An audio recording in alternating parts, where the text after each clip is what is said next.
अस्सलाम वालेकुम and good afternoon friends. क्या हाल है? आप सबके खैरियत से हैं? ठीक ठाक हैं?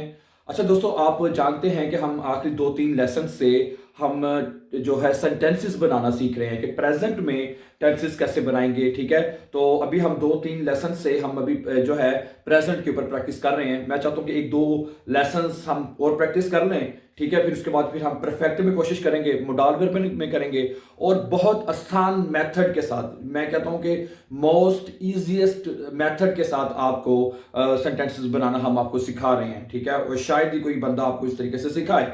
ठीक है, तो क्योंकि बहुत सारे ऐसे दोस्त हैं जो स्कूल नहीं जा सकते, उनके पास टाइम नहीं होता, तो मैंने कहा कि क्यों ना शॉर्ट टाइम में, कम से कम टाइम में उनको सिंपल से जो तरीका है उस तरीके से उनको जर्मन सिखाई जाए। ठीक है, तो प्रेजेंट मैं थोड़ा सा जो नए दोस्त हैं उनके लिए भी थोड़ा सा एक्सप्लेन कर दूं।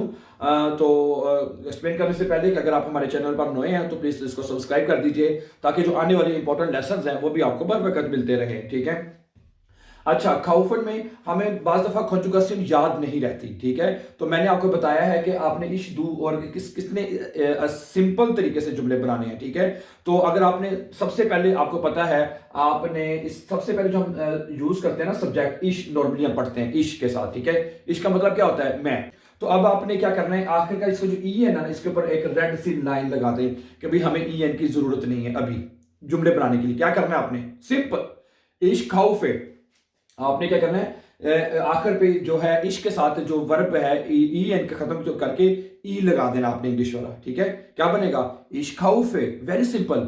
और ये नहीं कि सिर्फ एक ही वर्ब में, हर वर्ब में ऐसे करना है। इश गेहे, इश लाफे, ओके, इश अंटवर्टे, इश आर्बाइटे, इश राइबे, इश जूखे। ई लगाना सिर्फ आपने ई एन खत्म करके, कुछ नहीं याद करना। Okay, very simple. ठीक है, ओके, और दू के साथ क्या करना है आपने? मेरी बात सुनिए, या इसके साथ लिखें, इनके बाद क्या इश खाउफे हो जाएगा ना, इश खाउफे। दू के साथ क्या हो जाएगा? ठीक है, दू के साथ आप लिखेंगे तो आपका रब भला करे, दू के साथ आपने एस टी लगाना है। ठीक है, ये हर वर्ब के साथ। ठीक है, हर वर्ब के साथ है। इश के साथ क्या लगाना है आपने? ई लगा देना जनाब। ठीक हो गया। दू के साथ आपने एस टी लगाना है, तो क्या बन जाएगा? ये तो हमने खत्म कर दिया है, तो दू के साथ एस टी लगा दें, क्या बनेगा खुद बताएं आप? दू खाउफ्स्ट, तुम खरीद रहे हो।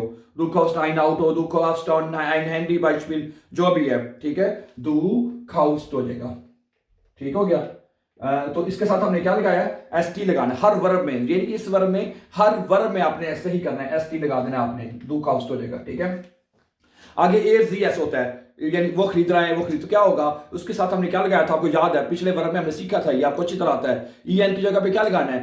ठे लगा देना है, ठे, A G S. er kauft, sie kauft, es kauft, यानी वो खरीद रहा है। ठीक है, तो ये देखें जरा माय ब्रदर एंड सिस्टर्स, क्या आएगा? एयर, ठीक है, उसके बाद जी और उसके बाद एस, इसके साथ हमने क्या लगाते हैं? ठे लगाते हैं। ये मैंने आपको बताया, हर वर्ब में ऐसे करना है। ठीक है, ए एस ठे, फिर ठे, तो ये बन जाएगा खाउफ है, तो ठे लगा दें, खाउफ्ट हो जाएगा, गेट हो जाएगा, आर्बाइटेट हो जाएगा, सिंपल। ठीक है, तो ये बन जाएगा आपका रब भला करे खाउफ्ट। ठीक है, ओके। अगले, इसके बाद अगला सब्जेक्ट क्या आता है? वियर। वियर का मतलब क्या होता है आपको पता ही है, हम। तो इसमें हम क्या करते हैं? हम उसके कहते हैं भाई वर्ब साहब अपना ई एन वापस ले लो, उसका ई एन जो वर्ब का उसको वापस लगा देना है। तो क्या बन जाएगा? जो जो ओरिजिनल वर्ब है, इन्फिनिटिव जो है वो वैसे लिख दिया जाएगा, वियर खाउफन, हम खरीद रहे हैं। ओके, ये बन जाएगा, जो खरीद रहे हैं वो अगला, wir kaufen ein neues Handy Beispiel, wir kaufen ein neues Haus Beispiel, wir kaufen जो भी खरीद रहे हैं, जैसे वो आप आगे लगा सकते हैं। ओके, द मोस्ट इंपोर्टेंट कि आपने उसको कॉन्जुगेट कैसे करना है, तो वी के साथ क्या करना है? उसका ई एन वापस लगा देना है। तो मैं यहाँ पे लिख भी देता हूँ, तो ई एन जो है यहाँ पे वापस आ जाएगा। ठीक है, ई के साथ क्या करते हैं? तुम लोग खरीद रहे हो, उसके साथ जो ई का मतलब होता है तुम लोग, यानी आप लोग खरीद रहे हो, उसके साथ क्या आएगा? ठे आ जाएगा। ठीक है, तो क्या बनेगा? ये खाउफ्ट हो जाएगा, खा आ उ एफ ठे, खाउफ्ट हो जाएगा। ठीक है, तो यहां पे हमने क्या लगाया? ये के साथ ठे लगाया, वेरी सिंपल। ठीक है, उसके बाद है जी रह जाता है आपका। जी का मतलब क्या होता है? यानी कि प्लूरल फॉर्म में दे, वो खरीद रहे हैं। भाई वो तो एक नई गाड़ी खरीद रहे हैं, जी खाउफन ein neues Auto, जी खाउफन। ठीक है, इस तरह हो जाएगा। तो सवालिया बनाने का तरीका इसी का। तो अगर आप वर्ब को बाहर ले आएंगे, मैंने पहले भी बात की हुई है कि वर्ब को बाहर ले जाएंगे, किसी भी इश के साथ हो तो खाउफे बाहर आएगा, दू के साथ है, दू का जो सेंटेंसेस हैं वो नॉर्मली ज्यादा इस्तेमाल होते हैं। खाउफ्स्ट दू ein neues Auto, kaufst du ein neues Haus Beispiel, kaufst du eine neue Wohnung, क्या तुम एक नई वाहन खरीद रहे हो? काउफ्स्ट दू, ठीक है। तो हर वर्ब में दू के साथ जो है ज्यादा सवालिया फिक्रे जो बोले जाते हैं। मैं लिख भी देता हूं, ठीक है। क्या बनेगा? काउस्ट दू, ठीक है। आगे लिख दें जो भी आइंड नॉय आउटो नॉय हैंडी बाइस्पिल जो भी है वो आप आगे लिख देंगे उसका, ठीक हो गया। तो ये है हर वर्ब की कंजुगासियों जो है आप इस तरीके से चेंज कर सकते हैं हर वर्ब की। मैं इसलिए आपको बार बार इसके ऊपर तवज्जो दे रहा हूं, जोर दे रहा हूं ताकि एक दफा आपको याद हो जाए, ठीक है। इश्क के साथ ई लगाना है, दू के साथ सिंपल ये फार्मूला आपको याद हो सकता है। अब मैं कुछ सेंटेंसेस आपके सामने रखूंगा, ठीक है। उनको प्लीज आप गौर से देखिएगा खौफन वर्ब के साथ, जो कि हमारी डेली रूटीन में कहीं ना कहीं इनका इस्तेमाल जरूर होता है। Let's see few more examples. अच्छा दोस्तों, ये दो सेंटेंसेस मैंने आपके सामने रखे हैं, ठीक है। इनको जरा देखें। वो कहता है एयर काउफ्ट आइन नॉइस हैंडी। एयर काउफ्ट, एयर के साथ एयर जो है वो खरीद रहा है। हमने सीखा था ए जी एस के साथ ठे आएगा तो आखिर में ठे इस्तेमाल हुआ है। एयर काउफ्ट आइन नॉइस हैंडी, वो एक नया हैंडी खरीद रहा है।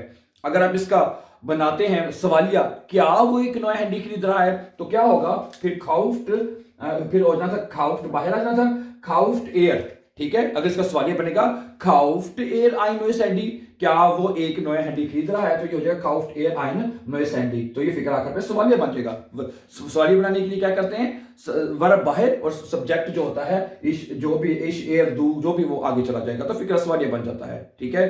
अच्छा, इसका सेंटेंस नंबर 2 के ऊपर आपने गौर करना है प्लीज। जरा जो नए हैं, जो सीखने वाले हैं, प्लीज इस सेंटेंस के ऊपर जरा गौर कीजिएगा। देखें, कहता है heute kauft sie ein teures Auto। अब आपको पता है kauft यहाँ पे क्यों आया, ये तो पता लग गया, क्योंकि जी है, फेमिनिन है, लड़की है, तो वो आज एक महंगी गाड़ी खरीद रही है।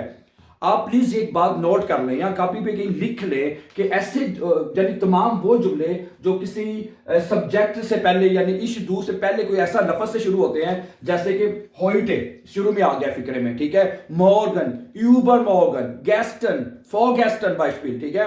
अब मोन्टाग, ठीक है, फोन गेस्ट, यानी जो भी फिक्रा जो ऐसे जो शुरू होते हैं इन लफ्जों से, उसमें क्या होता है? उसमें आ जाएगा सब जो वर्ब है वो पहले आएगा, ठीक है, और सब्जेक्ट जो है वो दूसरे नंबर पे चला जाएगा, कोई भी हो, ओके। हर प्रेजेंट में, परफेक्ट में, मोडाल वर्बन में, हर मेथड में आपने ऐसे ही करना है। तो क्या बनेगा? heute kauft sie ein teures Auto, आज वो एक नई गाड़ी खरीद रही है, ठीक है। अगर सिंपल अगर हम लगा दें heute हटा लेते हैं बाइस्पिल, तो फिर बनेगा sie kauft ein neues Auto, ठीक है। तो बाज दफा लोग ऐसे भी करते हैं कि heute को आप फिक्रे के दरमियान में भी लेके आ सकते हैं। मसलन कैसे ये बनेगा? तो फिर बनेगा, अगर हम फिक्रे के दरमियान में लेके आना चाहते हैं तो अब ये बनेगा जी आ जाएगा पहले, ठीक है। जी काउफ्ट यानी सब्जेक्ट पहले आ जाएगा, जी काउफ्ट वो खरीद रही है, heute यहाँ पे heute आ जाएगा फिर दरमियान में। फिर तरतीब वही रहेगी जो पहले है, पहले सब्जेक्ट फिर वर्ब, heute को अब दरमियान में ले आए। लेकिन अगर आप, जैसा मैंने अभी शुरू में अभी आपको यहाँ पे बात बताई है कि अगर आप कैसे heute जैसे गेस्टन किसी एक्स्ट्रा लफ्ज के साथ जुमले को शुरू करते हैं, तो उस सूरत में ये प्लीज जरूर कीजिएगा, खास तौर पर जब आपने शराइबन करनी है तो उसमें ये चीज आपने इसका जरूर ख्याल रखना है। इसके पुंक्टे मिलते हैं, इसका आपने ख्याल रखना है, ठीक है। तो बनेगा kauft, ठीक है, sie kauft heute ein teures Auto, इस तरह बन जाएगा, ओके। तो उस सूरत में क्या होगा ये भी मैंने आपको बता दिया है, ओके। Very simple. अगर कोई कंफ्यूजन हो, कुछ एक दो जुमले मैं आपके सामने और रखता हूं। अच्छा, एक जुमला मैं आपके सामने और रखूंगा कि हम इस साल एक नया घर खरीद रहे हैं, ठीक है। तो हम के लिए क्या आएगा, मैं अभी दिखाता हूं आपको क्या आएगा, वियर। और वियर के साथ हमने क्या सीखा था कि वर्ब का जो en है जो भी होगा वो उसका वैसे लिख दिया जाएगा, जैसे कि वियर काउफन, ठीक है। तो सबसे पहले क्या आएगा? सब्जेक्ट wir kaufen, हम खरीद रहे हैं dieses Jahr यानी इस साल, dieses Jahr का मतलब यार, dieses Jahr इस साल ein großes Haus, großes माने बड़ा, ठीक है। wir kaufen dieses Jahr ein großes Haus, हम इस साल एक बड़ा घर जो है वो खरीद रहे हैं। अच्छा, अब आपको मैं बता दूं, अगर हम जुमले को इस तरह शुरू कर दें कि dieses Jahr अगर फिक्रे के शुरू में ले आए, ठीक है, तो ये फिक्रा बनेगा, मैं आपको लिख के भी दिखाता हूं, dieses Jahr kaufen wir ein großes Haus। तो देख लें जरा प्लीज, थोड़ा सा नोट कर लें बात को। अगर हम dieses Jahr को फिक्रे के शुरू में ले आते हैं, ठीक है, जैसे मैंने कहा कि फिक्रा अगर किसी ऐसे लफ्ज से आप शुरू करते हैं तो फिर ये बनेगा, देखें, dieses, dieses, dieses Jahr, ठीक है, जीसस यार, आपने ये पहले लिख लिया है। आगे खौफन, अभी आपने वियर खौफन नहीं लिखना, आपने लिखना है खौफन वियर, क्योंकि जब हमें मैं फिर दोबारा रिपीट कर रहा हूं मैं कि जब हम फिक्र को किसी एक्स्ट्रा लफ्ज से शुरू करते हैं तो सब्जेक्ट अंदर चला जाएगा, वर्ब बाहर आ जाएगा, ठीक है। तो ये बन जाएगा, रब आपका भला करे, दिस यार खौफन वियर, ठीक है, खौफन वियर, ठीक है। हम खरीद रहे हैं आइन ग्रोसेस हाउस, ठीक है, क्या बनेगा, आइन ग्रोसेस हाउस, GROSS, यानी एस सेट है ना, एस हाउस आखिर में आएगा, ठीक है। तो ये तरतीब का आपने ख्याल रखना है हमेशा, हर सेंटेंस में, चाहे वो प्रेजेंट है, परफेक्ट है, फ्यूचर है, किसी भी सेंटेंस में आप बात जुमला बना रहे हैं तो उस सूरत में अगर फिक्र में कोई ऐसी चीजों से जुमला लफ्जों से शुरू करते हैं तो उसकी तरतीब जो है वो आगे पीछे सब्जेक्ट फाइल की जरूर होगी, प्लीज, ठीक है, जरूर इसका ख्याल रखिएगा, ठीक है। Thank you very much for watching, for more important videos don't forget to subscribe, have a nice time and take care dear friends.